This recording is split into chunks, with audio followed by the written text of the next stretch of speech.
Hello everyone, আমি দেবলিনা সুদূর England থেকে আমার নতুন একটি ব্লগে আপনাদের অনেক অনেক স্বাগত জানাই। আশা করি সবাই খুব ভালো আছেন এবং সুস্থ আছেন, আর আমরাও খুব ভালো আছি। আজকে হচ্ছে শনিবার আর এখন আমরা যাচ্ছি হচ্ছে লন্ডনে বেসিক্যালি ক্রিসমাসের লাইট দেখতে, আর যাব হচ্ছে উইন্টার ওয়ান্ডারল্যান্ড বলে একটা মেলাতে।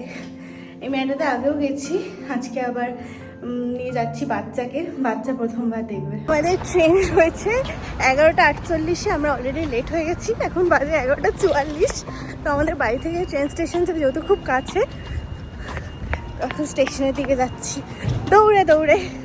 এখন ইংল্যান্ডে প্রায় ভালোই শীত পড়ে গেছে, ওই প্রত্যেক দিন 6-7 ডিগ্রির মতো টেম্পারেচার থাকছে। আর এখানে শীতকালটাতে ম্যাক্সিমাম দিনই খুব বৃষ্টি হয়।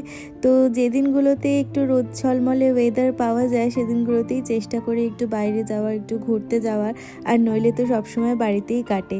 আর এই নভেম্বর ডিসেম্বর মাসটা জুড়ে লন্ডনে, মানে সেন্ট্রাল লন্ডনে কিন্তু প্রচুর আলো লাগায়, আর তার সাথে ওইখানে খুব বড় একটা মেলা হয় যেটার নাম উইন্টার ওয়ান্ডারল্যান্ড। তো ওই দুটো জিনিস দেখতেই আজকে আমরা যাচ্ছি, আর আজকের ওয়েদারটাও না ভীষণ ভালো। তো এখন আমরা উঠে পড়েছি ট্রেনে। তো ট্রেনে আমাদের সেন্ট্রাল লন্ডন যেতে ওই মোটামুটি 30 মিনিটস মতো সময় লাগে। ট্রেনে করে আমরা প্রথমে যাব ভিক্টোরিয়া স্টেশনে। ভিক্টোরিয়া স্টেশন থেকে আমরা বাস নিয়ে যাব হচ্ছে হাইড পার্কে। তো হাইড পার্ক হচ্ছে সেন্ট্রাল লন্ডনের খুব বড় একটা পার্ক, আর সেখানেই হচ্ছে এই উইন্টার ওয়ান্ডারল্যান্ড বলে যে মেলাটা, সেই মেলাটা বসে। তো দেখতেই পাচ্ছেন আমরা বাস থেকে নেমে গেছি আর চলে এসেছি হাইড পার্কে মেলার এন্ট্রান্সে। আমরা পৌঁছে গেছি হাইড পার্কে। আমাদের 1টা থেকে 2টো অবধি এন্ট্রান্সে টিকিট কাটেছিল, আমরা অলরেডি 1টার বেশি বেড়ে গেছে এখন, কিন্তু আশা করি সেটা প্রবলেম হবে না, কারণ অনেকেই লেট হয়ে যায়, কি আর করা যাবে ট্রেন বাসে করে আসতে গেলে। তো এখান থেকে বাস থেকে নেমে আমাদের যেখানে আর কি লাইন টিকিটের, সেটাও অনেকটা যেতে হবে। এখন আমরা যাচ্ছি।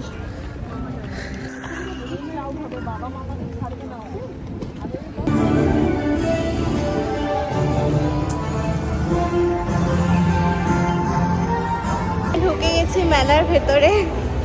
আমাদের যেহেতু বাচ্চা ছিল সেহেতু অন্য লাইন দিয়ে আমাদের এন্ট্রি করিয়েছে, তো বাকিরা এখনো আসেনি, ওরা আসলে তারপর একসাথে যাব। লাগছে আমরা এই নিয়ে 3বার আসলাম, 2 বছর, আমাদের টোটাল 5 বছর হচ্ছে ইউকেতে, তার মধ্যে আমরা এই নিয়ে 3বার আসলাম। আর বেশ ভালোই লাগে মেলাটা, অনেক বড় হয়, আর ব্রিটিশদের মেলা কীরকম হয় সেটা দেখার জন্য একবার অন্তত যারা এই লন্ডনের আশেপাশে আসেন তাদের আসা উচিত।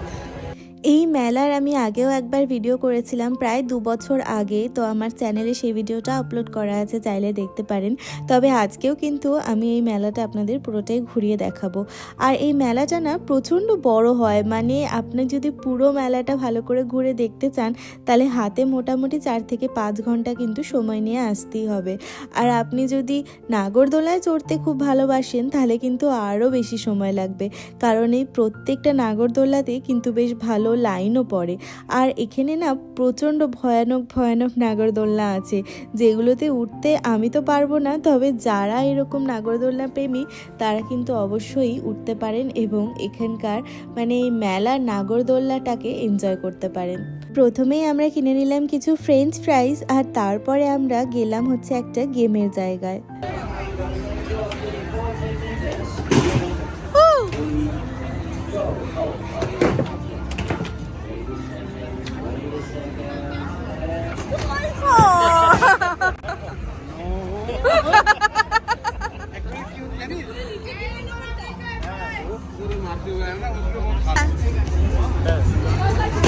ও এবার কোনায় যাও,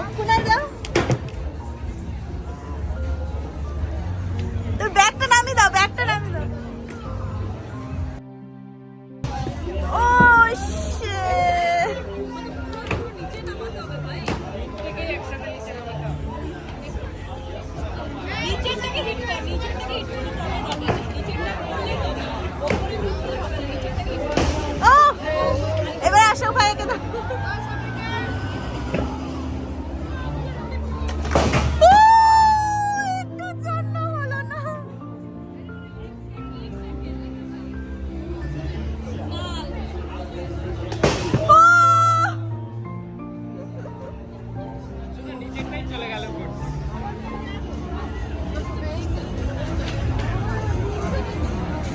আমার বান্ধবী স্নিগ্ধার কিন্তু খুব ইচ্ছে ছিল যে এই খেলাটা খেলে আমরা যেন একটা পুতুল অন্তত জিততে পারি, কিন্তু আমরা 3বার খেলেও একটাও পুতুল জিততে পারলাম না। কি আর করব, মনের দুঃখে এখানে খেতে চলে এলাম। তো এই জিনিসটাকে কি বলে আমি জানি না, ওই আলুটাকে স্পাইরাল করে ভেজে বিক্রি হয়। আমার কিন্তু খেতে খুব একটা বেশি ভালো লাগেনি। তো যাই হোক, সেটা খেয়ে আমরা চলে এলাম এখানে একটা শো দেখতে। তবে এখানে না বাচ্চাকে অ্যালাউ করবে না বলে আমি কিন্তু ভেতরে যাইনি, তবে কুনাল আর বাকিরা যারা ছিল তারা কিন্তু গেছিল। তো ওরা শো দেখে আস্তে আস্তে মোটামুটি 1 ঘন্টা সময় লেগে গেছিলো, আর আমি কুহুকে নিয়ে বাইরে ওয়েট করছিলাম। এই শোটার বিষয়বস্তু ছিল টাইম ট্রাভেল, আর কুনাল তো এসে বললো ওর বেশ ভালোই লেগেছে, কিন্তু এটা দেখার জন্য ওদেরকে প্রায় 45 মিনিটস মতো লাইন দিতে হয়েছে একটা 7 মিনিটের শো দেখার জন্য। তো যাই হোক, আমি কুহুকে নিয়ে বাইরেই অপেক্ষা করছিলাম। তারপর ওরা আসার পর আমরা ওখান থেকে বেরিয়ে গেলাম। এরপরে আমাদের প্ল্যান আছে মেলাটা আর একটুখানি ঘুরে দেখব, আর ইতিমধ্যেই কিন্তু 2:30-3টে বেজে গেছে। তো এবার আমাদের লাঞ্চটাও করতে হবে। লাঞ্চ মানে এখানে মেলাতেই যা ছোটোখাটো জিনিস পাওয়া যাবে সেগুলোই আজকে খেয়ে নেব, আর ইচ্ছে আছে বাইরে আজকে ডিনার করব, মানে ডিনার করে তারপরে বাড়িতে ফিরবো। তো আমি না লাঞ্চ করার সময় ভিডিওটা নিতে ভুলেই গেছিলাম। তো খাওয়া দাওয়ার পরে আমার মনে পড়েছে যে আমি ভিডিও নিইনি, তো সেই জন্য দেখতেই পেলেন একটু ছোট্ট পিৎজার টুকরো পড়েছিল। তো আমরা আজকে লাঞ্চে পিৎজাই খেয়েছিলাম, আর তার সাথে না হয়েছিল সিঙ্গারা আর মশালা চা। আর লাঞ্চ করতে করতে মোটামুটি 3:30 বেজে গেছিলো, আর এখানে তো এখন 3:30 থেকে 4টের মধ্যেই অন্ধকার হয়ে যায়। তো দেখতেই পাচ্ছেন অলরেডি কিন্তু অন্ধকার হতে শুরু করেছে।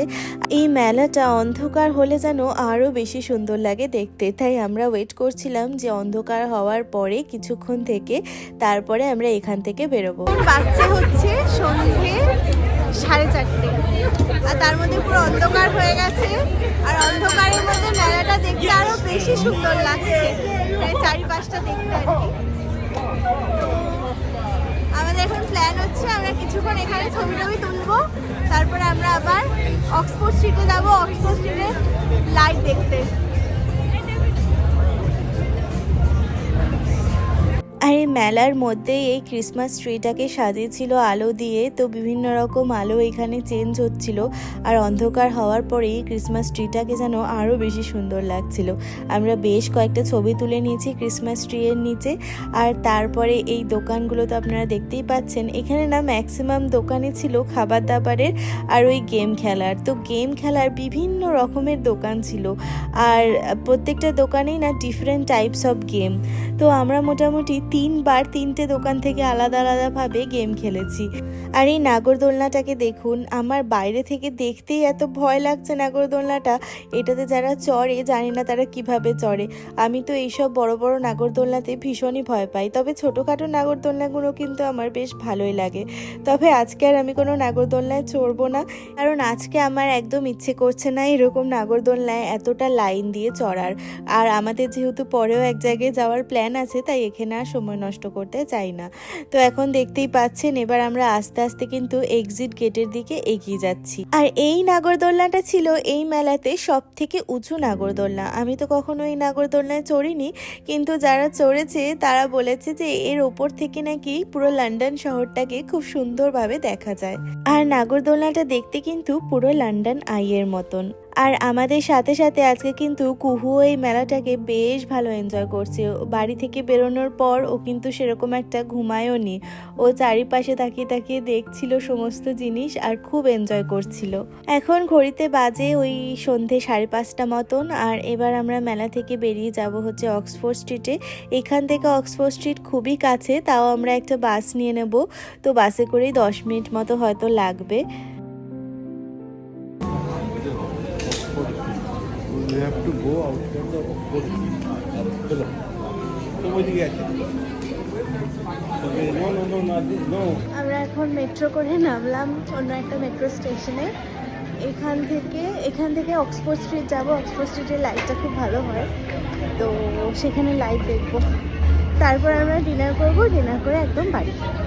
আর এখানে নেমেই আমরা দেখতে পেলাম একটা রোলের দোকান, তো ওপরে লেখা ছিল কাঠি রোল, আর সেটা দেখেই আমরা কিন্তু রোলের দোকানের ভেতরে ঢুকে গেছিলাম আর অর্ডার করেছিলাম চিকেন কাঠি রোল। আর এই চিকেন কাঠি রোলটা খেতে কিন্তু বেশ ভালো ছিল, একদম অথেন্টিক কলকাতা রোলের মতো না হলেও সেই রকমই খেতে ছিল আর বেশ ভালো লেগেছে আমাদের। তারপরে চলে এলাম আমরা রিজেন্ট স্ট্রিটে। তো রিজেন্ট স্ট্রিটের এই আলোটার সাথে আপনারা অনেকেই পরিচিত। তো এই যে পরীর আলোটা, এই আলোটার সামনে আমরা বেশ কয়েকটা ছবি তুলে নিলাম। আর এই রাস্তাটার সৌন্দর্য যেন আরো বেশি করে প্রকাশ পাচ্ছিল এই আলোটার জন্য। বেশ কিছুক্ষণ সেইখানে সময় কাটিয়ে আমরা মেট্রো করে আবার চলে এলাম হোয়াইট চ্যাপেলে। তো হোয়াইট চ্যাপেলে আমাদের একটা রেস্টুরেন্টে খাবার প্ল্যান ছিল, তো সেই প্ল্যান মতোই আমরা চলে এলাম এই রেস্টুরেন্টে। আর এখানে এসে তো আমাদের মাথায় হাত, আমরা প্রায় 45 মিনিটস মতো ওয়েট করেছি এখানে খাবারের জন্য। অনেকক্ষণ ওয়েট করার পরে ফাইনালি আমরা বসার জায়গা পেলাম। আর আমাদের যেহেতু প্ল্যান ছিল এই পার্টিকুলার রেস্টুরেন্টেই খাবো, তো সেই জন্য আমরা ওয়েটও করলাম দাঁড়িয়ে দাঁড়িয়ে। তো যাই হোক, এখন আমরা টেবিল পেয়ে গেছি আর খাবার দাবার অর্ডার করাও হয়ে গেছে। তো আমি আগে কখনো এই রেস্টুরেন্টে খাইনি, কিন্তু অশোকদা স্নিগ্ধা আগে খেয়েছিল, তো ওরাই রেকমেন্ড করলো এই রেস্টুরেন্টটার কথা। তো আমি ভাবছিলাম খাবারটা কীরকম হবে এতক্ষণ ওয়েট করার পরে, কিন্তু খাবারগুলো কিন্তু সত্যিই দারুণ ছিল। এখানে আমরা একটা মিক্সড কাবাব অর্ডার করেছিলাম আর তার সাথে স্টার্টারে ছিল হচ্ছে তন্দুরি চিকেন। মিক্সড কাবাবের মধ্যে ছিল ল্যাম, চিকেন আর ফিশ কাবাব। তো ল্যাম তো আমরা খাই না, তো আমরা চিকেন আর ফিশ কাবাবটা খেয়েছিলাম। আর তার সাথে ছিল তন্দুরি চিকেন। তন্দুরি চিকেনটাও কিন্তু দারুণ হয়েছিল। আর মেইন কোর্সে অর্ডার করেছিলাম গার্লিক নান, তার সাথে কড়াই চিকেন আর তার সাথে একটা রাইস। তো সমস্ত খাবার দাবার খেয়ে আমাদের তো ভীষণ ভালো লেগেছে। আর খেতে খেতে আমাদের 10:30 বেজে গেছিলো। তো এবার আমরা স্টেশনে চলে এলাম। বাড়ি ফিরতে তো 11:30 12:30 বেজেই যাবে বোঝা যাচ্ছে। আর রাত হলে তো ট্রেনের ফ্রিকোয়েন্সিও খুব কম হয়ে যায়। তো এখন আমরা হোয়াইট চ্যাপেল স্টেশনে ওয়েট করছিলাম কতক্ষণে ট্রেন আসবে আর আমরা ট্রেনে উঠবো। আর আজকের মতো ব্লগটা আমি এখানেই শেষ করছি। আর আমার ব্লগ থেকে যদি কিছু ভালো লেগে থাকে প্লিজ একটা লাইক কমেন্ট আর শেয়ার করে দেবেন। আর ফেসবুক পেজটাকে ফলো আর ইউটিউব চ্যানেলটাকে সাবস্ক্রাইব করে নেবেন। সবাই খুব ভালো থাকবেন, সুস্থ থাকবেন। দেখা হবে আমার পরের ভিডিওতে। আজকের মতো টাটা।